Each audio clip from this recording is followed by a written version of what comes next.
travel. Now, Einstein states in relativity theory, you move from point A to point B, you travel toward the speed of light, and time begins to slow down and such. So you see, there is no classical travel of Flash Gordon going to a nearby planet. There's only dimensional time travel. When you begin going to the other planet, you're dimensionally time traveling. Yes, sir? Well, I'm wondering if your father ever said anything to you about, I guess, a man he considered his mortal enemy, Philip Corso. Because as you know, he did talk to me about it. I don't know who that is. He's a career debunker. Oh. He thinks UFOs don't exist. I'm sorry, I asked if his father had ever said to Phil Jr. about Philip Corso. Most of you people know about, he's the big debunker. He's been fighting against UFOs existing for 40 years. Just curious to know if he had said anything to you about it. No, but remember again, time travel is the reason that there's debunking. Not because of UFO, not because of technologies, not because of that. It's because they don't understand it too much more than I do, which is a peanut shell. It's new.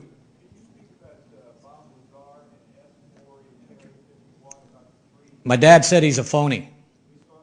That's what Dad said. I have no opinion whatsoever about him.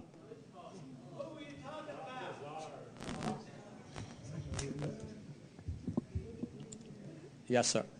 Yes, I was wondering about the connection your father may have had with actual extraterrestrial. Yes, he tells a story, and this story was kept quiet because it made him look loony. And indeed it does. But yes, he had personal contact, and I have an artifact from that.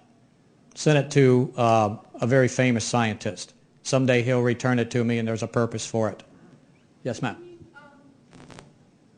father had contact with real ETs or these robotic things that were in the craft? They were different looking than the craft. Yeah, he drew a picture of them, taller and thinner and such like that. Father was a very strange man. My father had almost perfect recall, photographic memory. The more I think I understand him, the more I don't understand who he was. I've seen him do things that were quite unreal, things that I guess you could call no more than a miracle sometimes. He was in too many places at one time to have the career that he had. Bill will contest to that.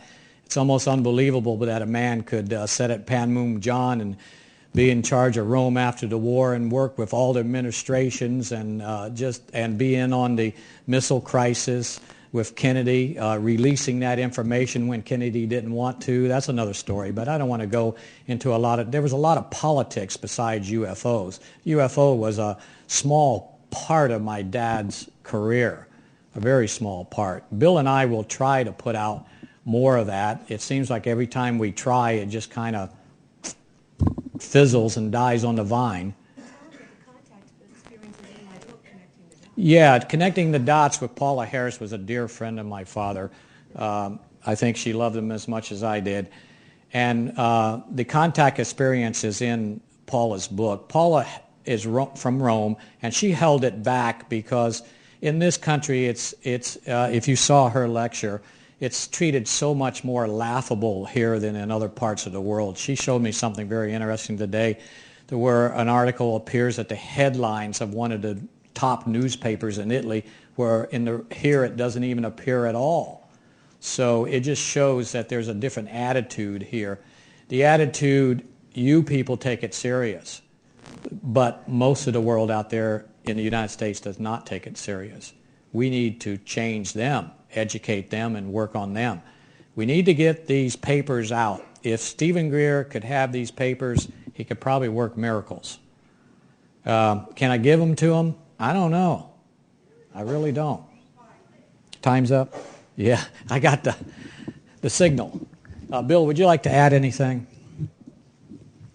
No, I guess for anybody who wants more elaboration and to continue the discussion, at 4 o'clock we'll be talking about Colonel Corso and the politics of disclosure at 4 o'clock here.